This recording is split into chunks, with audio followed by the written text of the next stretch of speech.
అమరావతి శ్రీ కోటేశ్వర స్వామి వారిని దర్శించుకున్న మాజీ మంత్రివర్యులు సత్తెనపల్లి నియోజకవర్గ శాసనసభ్యులు శ్రీ కన్నా లక్ష్మీనారాయణ. టుడే టీవీ పల్నాడు జిల్లా పొలిటికల్ బ్యూరో దుగ్గి నాగేశ్వరరావు. అమరావతిలోని త్రికోటేశ్వర స్వామి వారి సన్నిధిలో మాజీ మంత్రివర్యులు సత్తెనపల్లి నియోజకవర్గ శాసనసభ్యులు శ్రీ కన్నా లక్ష్మీనారాయణ వారి తనయుడు కన్నా నాగరాజులు శనివారం అమరావతి శ్రీ త్రికోటేశ్వర స్వామివారిని సందర్శించి పూజా కార్యక్రమాలు నిర్వహించారు. ఈ సందర్భంగా కన్నా లక్ష్మీనారాయణ గారు మాట్లాడుతూ రాష్ట్ర ప్రజలు అందరూ సుఖ సంతోషాలతో వర్ధిల్లాలి అని ఆకాంక్షించినట్లు తెలిపారు.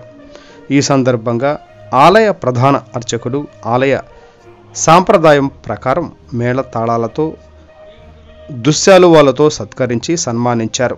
ఆలయంలోకి ఆహ్వానించారు.